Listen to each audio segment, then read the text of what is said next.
بسم اللہ الرحمن الرحیم۔ پچھلے لیکچر میں ہم اس سبجیکٹ کے بارے میں انٹروڈکشن دے چکے ہیں کہ کانسٹیٹیوشن ایڈمنسٹریٹو لا کی سیریز کا باقاعدہ طور پر آغاز کر دیا گیا ہے، جس کے ذریعے آپ گھر بیٹھے آسانی سے کانسٹیٹیوشنل اور ایڈمنسٹریٹو لا کے بارے میں جان پائیں گے، اور ایک ویب سائٹ بھی مہیا کی جائے گی جس کے ذریعے آپ اپنے اس نوٹس وغیرہ کو ایزیلی ڈاؤن لوڈس کر سکیں گے۔ بیسیکلی جو نوٹس ہوں گی وہ پریزنٹیشنز ہوں گی جس کے ذریعے میں آپ کو پڑھا رہا ہوں، یہ آپ کو سافٹ کاپی میں پرووائڈ کر دی جائیں گے، جو آپ ایک ویب سائٹ جو ڈسکرپشن میں موجود ہے اس سے ایزیلی ڈاؤن لوڈ کر سکتے ہیں۔ دوسری بات یہ ہے کہ آپ سے ریکویسٹ بھی کی جاتی ہے اور ایک آپ کو انسٹرکشن بھی دی جاتی ہے کہ آپ کائنڈلی اس پیج کو اس چینل کو سبسکرائب بھی کر لیں اور لائک کے بٹن کو کلک بھی کر لیں اور ویڈیوز کو پورا دیکھیں تاکہ آپ آسانی سے اور اچھے طریقے سے انڈرسٹینڈ کر پائیں کہ کانسٹیٹیوشنل لا اور ایڈمنسٹریٹو لا کیا ہوتا ہے۔ چلیں ہم سب سے پہلے اپنے فرسٹ لیکچر کی طرف جاتے ہیں۔ What is constitutional law? Constitution is a set of laws, principle may be written or unwritten on which a country is acknowledged to be governed. Constitution basically ایک قانون ہوتا ہے، وہ written بھی ہو سکتا ہے اور unwritten بھی ہو سکتا ہے، جس کے ذریعے ایک ملک کو چلایا جاتا ہے۔ اگر کسی بھی ملک میں کانسٹیٹیوشن موجود نہ ہو اور نہ ہی کوئی قانون موجود ہو تو وہ اچھے طریقے سے نہیں چل پاتا۔ فار ایگزامپل، اگر کوئی قتل کا قانون موجود نہ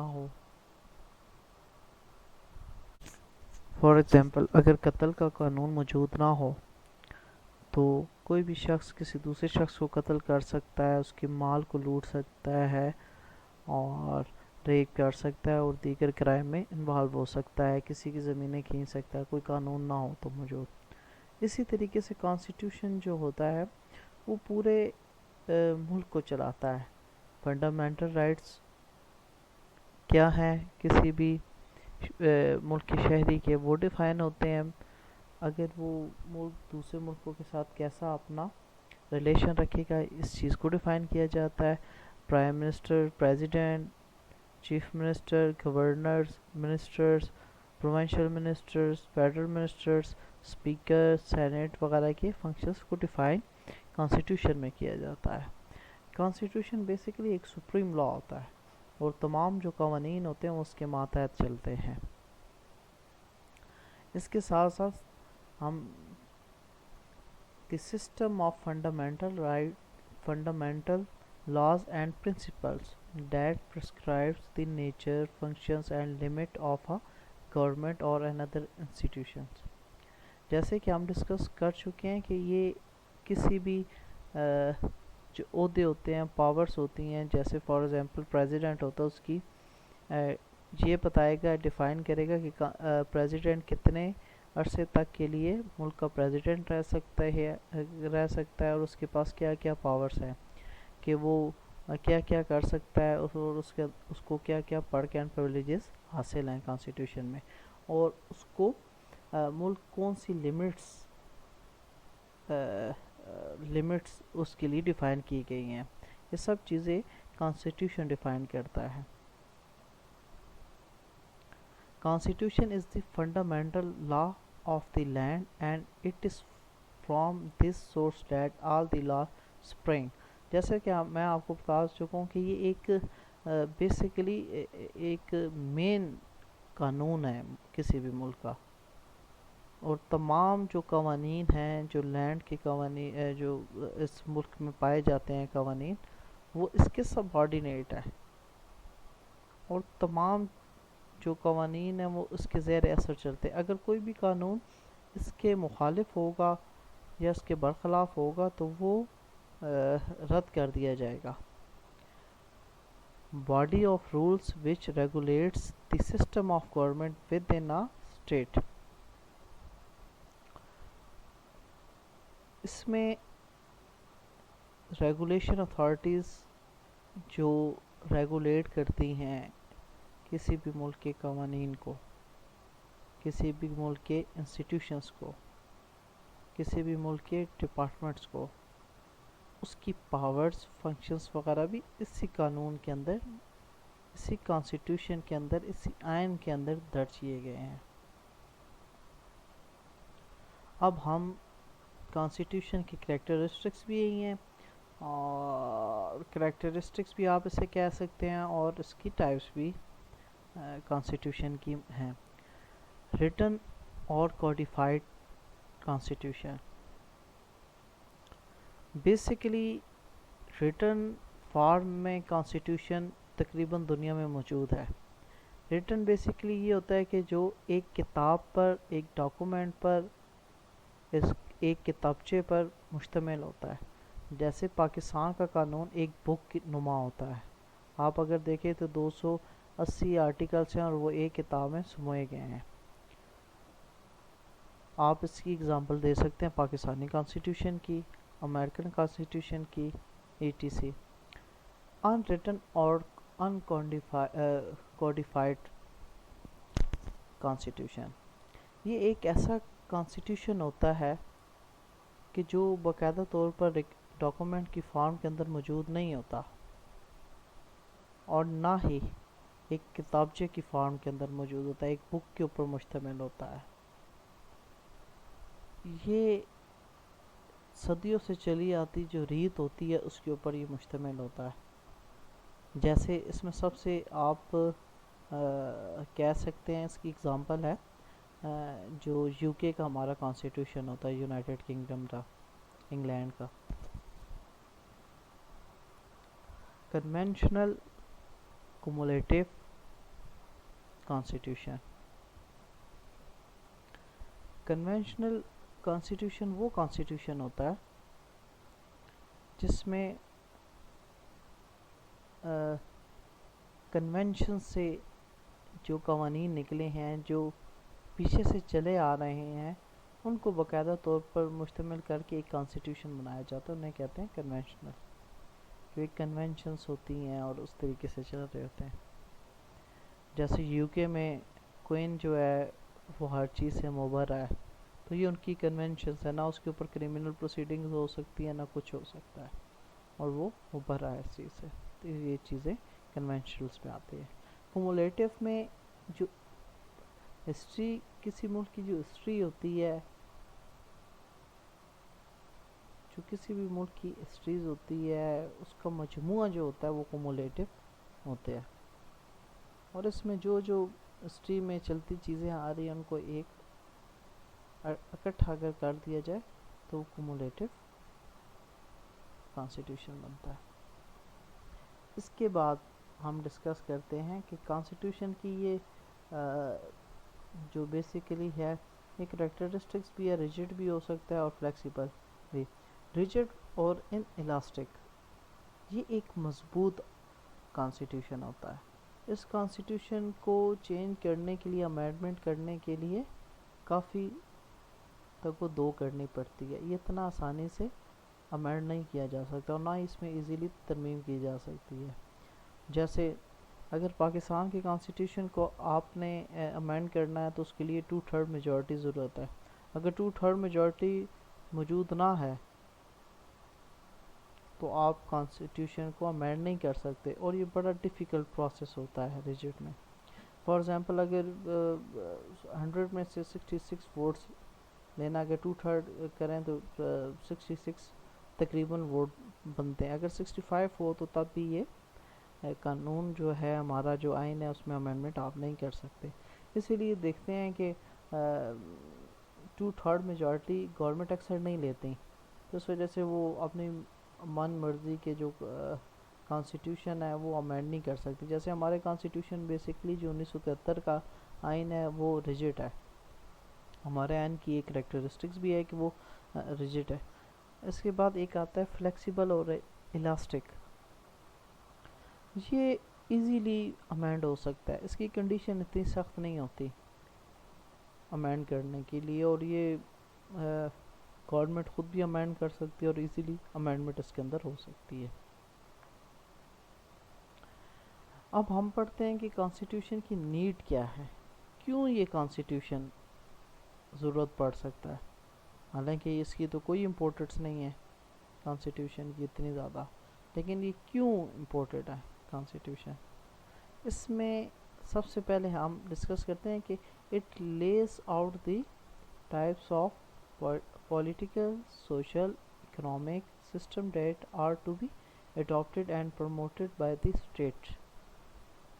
یہ اس میں اگر ہم کانسٹیٹیوشن نہ بنائیں تو پولیٹیکل، سوشل اور اکنامک سسٹم میں تضاد آ جائے، ایک دوسرے میں کانفلکٹ پیدا ہو جائے، پولیٹیکل سسٹم بھی خراب ہو جائے، سوشل سسٹم بھی ملک کا خراب ہو جائے اور اکنامک سسٹم بھی خراب ہو جائے.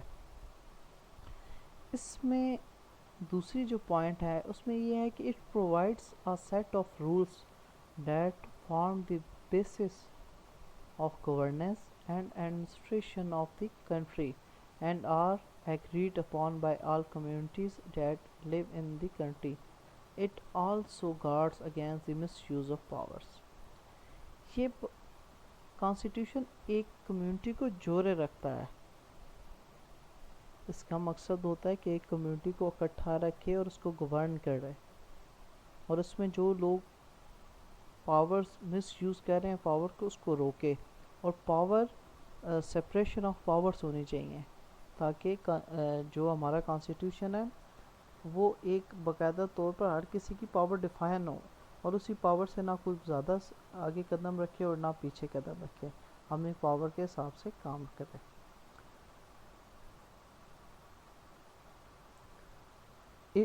تھرڈ پوائنٹ ہے اس کا، it ensures that a dominant group does not use its powers against other people. For example اس پوائنٹ میں آپ یہ کہہ سکتے ہیں جیسے ایک گاؤں ہوتا ہے، اس میں جو جرگے والے لوگ ہوتے ہیں وہ بااثر لوگ ہوتے ہیں، امیر طبقہ ہوتا ہے، لینڈ لارڈس ہوتے ہیں، وہ اپنی پاور کا مس یوز نہ کر سکیں غریبوں پر، غرباؤں پر، مسکینوں پر.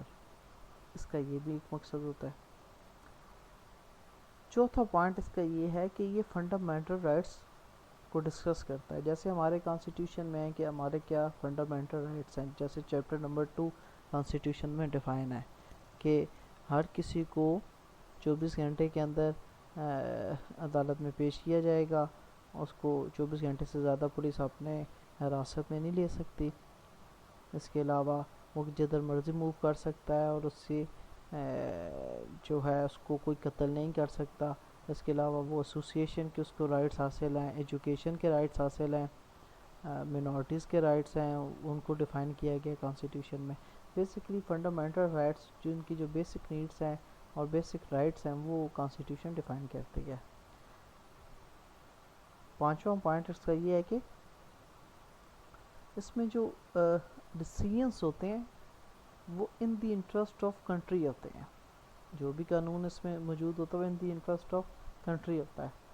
اگر ان دی انٹرسٹ آف کنٹری نہ ہو تو وہ ہر بندے کے پرسنل انٹرسٹ ہوں گے، اور پرسنل انٹرسٹ ہمیشہ کانفلکٹ پیدا کرتے ہیں.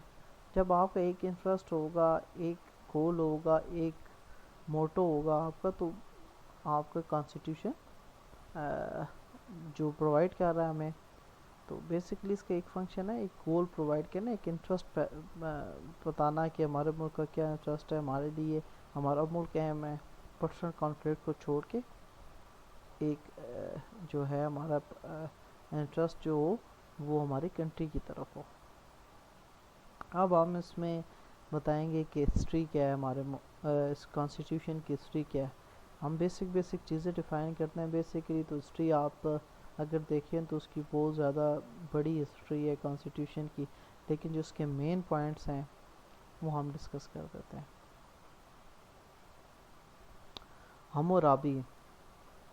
ہمورابی بیسیکلی ایک کنگ تھا جو جس نے 1792 میں BC میں ایک 282 لاس پر مشتمل ایک قانون دیا تھا جس میں پنشمنٹس وغیرہ ڈیفائن کی گئی تھی. اور اس قانون کی جو ہے بیسیکلی یہ جو آج کل کا جو عراق ہے یہ وہاں کا کنگ تھا، اور اس نے قانون جو ہے یہ جو ایک قانون اور کانسٹیٹیوشن پرووائڈ کیا تھا جس میں ایک سزائیں وغیرہ پرووائڈ کی گئی ہیں. تو ہم آپ کو بھی اس کی ایک پکچر دکھاتے ہیں کہ یہ لکھا کس پر گیا تھا. یہ دیکھیں، یہ ایک بلیک پتھر ہے اور اس پر یہ کانسٹیٹیوشن لکھا گیا تھا بلیک پتھر پر. اور یہ پتھر ہے جو آپ دیکھ سکتے ہیں سکرین میں آپ کے سامنے ہے. تو یہ پتھر تھا، اس پر 285 لاز لکھے گئے تھے. اس کے علاوہ ایک میگنا کارٹا، یہ ایک کنگ تھا، اس کا نام تھا کنگ جان، جو انگلینڈ کا ایک کنگ تھا. اور 1215 میں اس نے جب فارن پالیسیز وغیرہ انٹروڈیوس کروائیں تو وہاں کے جو باغی لوگ تھے انہوں نے اس پر اٹیک کر دیا اور مطلب اس کو کرٹیسائز کیا. اس کی وجہ سے اس نے باقاعدہ طور پر ایک قانون متعارف کروایا کہ اس طرح تو نہیں ہوگا، بلکہ ایک قانون متعارف کرایا کہ تمام لوگ اپنے حدود و قیود میں رہیں اور جو ہے اس طریقے کے اوپر عمل کریں. اور مطلب بیسیکلی یہ تھا کہ اس جو میگنا کارٹا کا جو مین مقصد وہ یہ تھا کہ جو اپنے جو مخالفین سے نا آزادی حاصل کرنا تھا، کہ مخالفین ان کے اوپر قبضہ نہ کر پائیں. میگنا کارٹا یہ ایک مشہور ہے لیکن یہ انگلینڈ کا ہے. اس کے علاوہ جو سب سے مشہور زمانہ اور جو فرسٹ کانسٹیٹیوشن بھی کہا جاتا ہے، ریٹن کانسٹیٹیوشن، وہ تھا میثاق مدینہ جو اسلام نے ہمیں پرووائڈ کیا ہے.